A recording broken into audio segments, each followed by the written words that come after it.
So we're so fortunate. As I was telling one devotee, when I go to Dallas, I take darshan of Radha Kalachandji, Shishi Radha Kalachandji. How many of you have taken darshan of Shishi Radha Kalachandji? So when I go there, I say, there's nothing more beautiful than this darshan. It's so magnificent.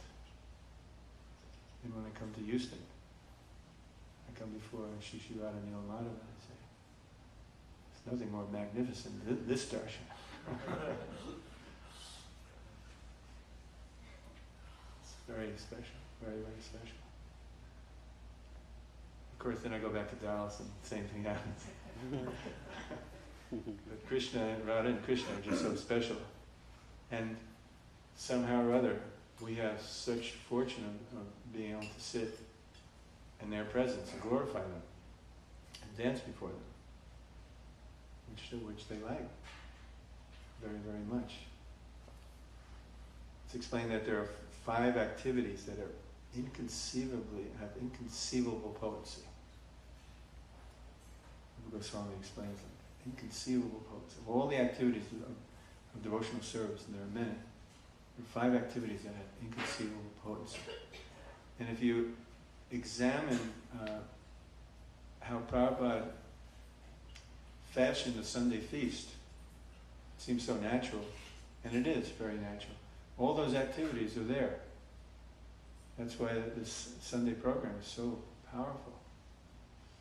Those 5 activities: associating with devotees, chanting the holy names, hearing the scriptures,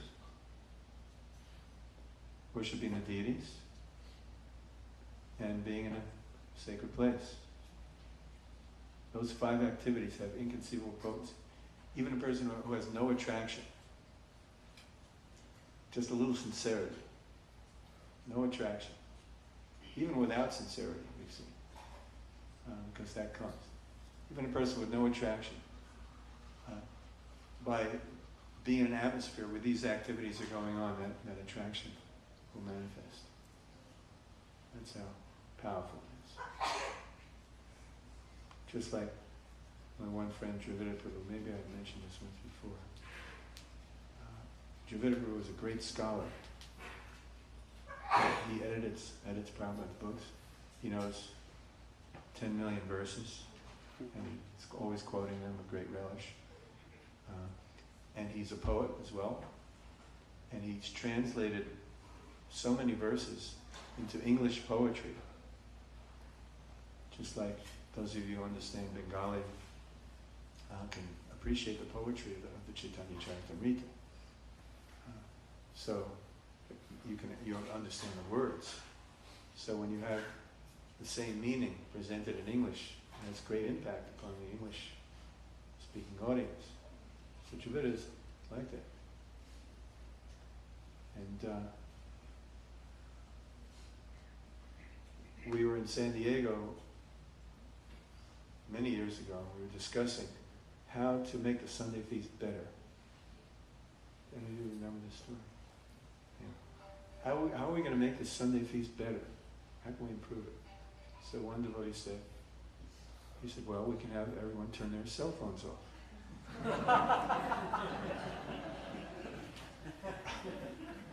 Can everyone turn their cell phones off? That's not what we would really say. I don't think they had cell phones in those days. They had car phones. Okay, everybody ready? Okay, so we said, well, why don't we change the prasadam a little bit? Why don't we, instead of making halwa, we made halwa every day for the past 15 years. Why don't we make something different? Like, why don't we make a cake? Everybody likes cake. You notice there's a cake in there. Is there halwa also? Just cake. Anyway, so we said, why don't we make a cake instead of halwa? And Javita said, no. It has to be halwa. So I said, Prabhu, everyone's had halwa. Why don't we try something different? We can make very nice cakes.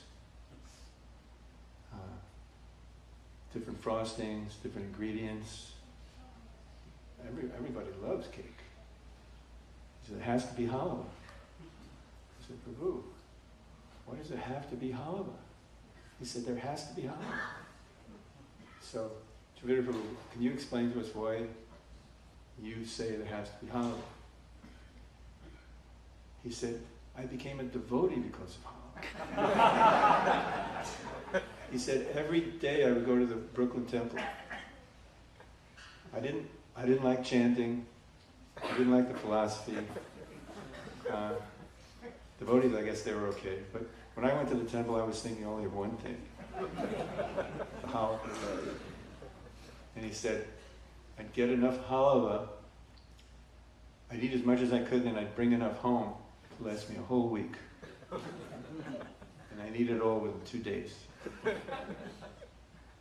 So there has to be halwa. I forget what we decided. Maybe we decided to add cake also in addition to the halwa or something like that. But what I'm saying is that he wasn't attracted to devotional service. But by being in the association of devotees, because of his love for Halwa, he had to be in the association of devotees.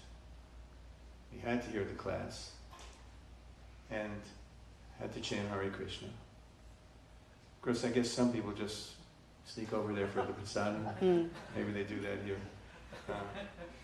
But if someone is a little polite, then at least they come and make an appearance for a while.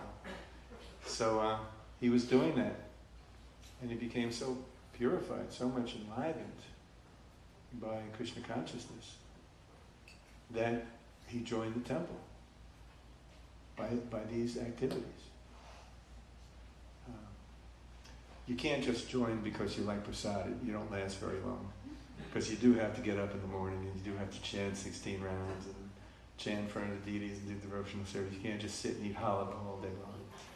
So that's not why he joined the temple, but that's what started it. And then when he went to that Sunday feast, he became so purified by all the wonderful association of devotees and the chanting of the holy names. Isn't the kirtan wonderful? Especially when Anjanil Prabhu chants. Everywhere we go, they beg him, please stay here, stay here. So, chanting of the holy name, and hearing these beautiful verses from the Shastra, associating together, such wonderful darshan of the deities. There's nothing like it. It's the perfection of life. And that's what brings out this dormant love for Krishna. And of course, this experience doesn't have to be limited just to the temple. In fact, it's explained that we should make our home a temple, right? And when you have deities, they might not be as big as Sri Sri Radha Nilamadhava, but as you start worshipping your deities, they reciprocate, and you become very, very attached to your deities. And you become attached to chanting Hare Krishna. If you invite friends over, and you have a little program like this, everything changes. Your life changes. And it's wonderful being in Houston because so many devotees here like to have, we say, programs. Like to have people over. What is the program? Basically, it consists of those 5 activities coming together. And of course, there's always prasadam. I think we should add 1 activity. Make it 6. At least in this day and age. There's another story I told once that has to do with this, and it's very important actually. Prabhupada was in Hyderabad.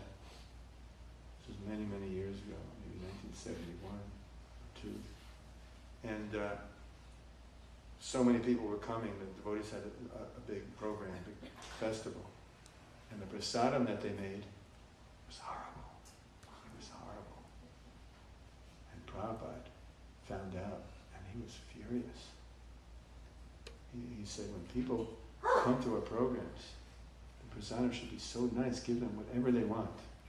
And he started naming puri, samosa, gulab jamun, sweet rice, halwa, whatever they like, you give them. Whatever it is, you give them. he said, so when they come, even if they're not hungry, they'll eat, because the prasadam is so good. Not that if they come and they're hungry, they don't eat. Prabhupada said that about 20 times to make sure that the devotees understood. And the next day, on his morning walk, same thing. Then in class, same thing. So, very, very important. He said they won't come. They won't come to chant. They won't come to hear philosophy. But they will come to take prasad. So of course Prabhupada was generalizing. So, and we have become famous for prasad, and we'll become famous here also, more and more, when the restaurant opens. We'll become very famous for prasad. Prabhupada wanted us to have restaurants. At one point he said, okay, no more temples open. He said, restaurants and reading rooms. He said, he wanted the people to meet the devotees on neutral ground, take prasadam. In fact, we read a letter the other day during Bhagavatam class. Prabhupada stayed in Butler, Pennsylvania for 2 months when he first came. Then he went to New York City to try to establish the movement. And he had absolutely nowhere to turn. He was trying so many different ways to interest people. And then he wrote to Sally Agarwal, who was his hostess, and he tried to convince her to come to New York and open up a vegetarian restaurant. And he said, I will personally teach you how to cook all these wonderful dishes, because I predict that Indian food will become famous. And it has, right? It has. And this is in the 60s. And so, even then, Prabhupada saw the value and was willing to be the head cook, practically speaking. So Prabhupada wanted these restaurants. And this is how we'll be able to fulfill the prediction of Lord Chaitanya here. That this chanting will be heard in every town and village. In other words, people of every different race, color, creed will join together to chant the Hare Krishna mantra. This is the vision of Bhaktivinoda Thakur in Mayapur, that people from all nations will come together and chant. And it's happening. And in Iskcon also we mentioned last week, we were at the art car parade, everybody, as we were passing, everybody would change. Before, they were just looking at all the different carts, and there were some pretty interesting looking cars passing by. But when the devotees came, everybody just started going like this. And it was wonderful how receptive people are in Houston. So our challenge, as Prabhupada is saying here, every conditioned soul. So sometimes it's not easy to cross over to other cultures or be a cross-cultural communicator. Right? It's easier to stick with our own groups. So this restaurant will give us a chance to mingle with many, many white-skinned North Americans and get to know them, and they'll get to know us. And so when I opened up a restaurant in San Diego, I was a sannyasi. No, this was before I was a sannyasi. I was Vanaprastha. And what I did is I took a cloth and I went out into the restaurant and I made believe that I was one of the people who wiped the tables. We already had devotees wiping the tables, but I had my cloth. And basically I would go around to everybody asking them, how do they like the food? Do they like the atmosphere? And I got to know people then. And then the second time, they're like friends. It's like that. You meet someone in an atmosphere like that. So, in this way, and also we just opened up a restaurant in Buenos Aires. And the same thing is happening. So many people are coming. And they start asking questions. They start looking around, and there's a lot to look at here. A lot to look at. sometimes people don't know, well, are you allowed to go in, or is it a private thing? If you have a restaurant open to the public, then everyone becomes aware of how open we are and how much we want to meet people. And we have programs also, adult education programs, cooking classes, etc., etc. Tamal Krishna Maharaj was always very enthused about this. In fact, when he had some money to donate for this project, what did he donate the money for? Does anyone remember? The restaurant, right? Because he wanted all of us to branch out and bring in all the different people of Houston. This is what Lord Chaitanya's movement is, and this is what our movement has, apart from other movements in Houston. They're more, they're spiritually based, but they're culturally oriented. So this movement is not culturally oriented, and that's the beauty of this movement. We can spread. Prabhupada gave us the means to spread this movement to every town and village, every conditioned soul, whether they're black, white, Hispanic, yellow, whatever. And I appreciate that about this temple too, the way the Sunday Feast program is organized, the way you give the announcements also. Anyone can understand what you're saying. New people can understand what you're saying. And it's very important for us to be, as they say, user-friendly, right? And Prabhupada was very user-friendly. That's why we all joined. So we can imbibe that mentality of Prabhupada and help to awaken that Krishna consciousness in every conditioned soul. That's the perfection of our life. Bhaktivinoda Thakur says in one of his bhajans, Jivedoi Krishnanam Sarva Dharma Sar, that showing the essence of all religion, Sarva Dharma Sar, is to give mercy. In other words, the essence of all religious practice is to give mercy to Jivedoi, the conditioned souls, give mercy to conditioned souls by the chanting of the Hare Krishna mantra. That's the essence of all religion, to do that. And that's Lord Chaitanya's Sankirtan movement. And somehow or other, here we are, where we're in the middle of it. We have the opportunity to plug in. And we see those of us who are doing it, very, very enlivened to keep doing it and increase and do it more and more. And this is how that love comes out. We have to exercise that heart muscle, giving mercy to the conditioned souls. And if we exercise it, then what happens? It gets bigger, right? So we give mercy, give what we have, try it some way, communicate it. If we feel shy to communicate it directly, then help. Help others who are communicating. If we can't be on the front lines for whatever reason, then help those who are. And then this project here, which is expanding like anything, will expand even more like anything. So the structures will be there. So Sundar Prabhu and Dinanath Prabhu and all the devotees who are helping have worked very, very hard for so many years, right? And we're seeing such a beautiful, beautiful temple coming up, and this will be the restaurant right here. And so all the structures will be there. Now we just have to fill them in with our Krishna consciousness and our compassion. So I wasn't really planning on talking about this, but I'm glad we have the opportunity, because it's definitely the essence of Krishna consciousness.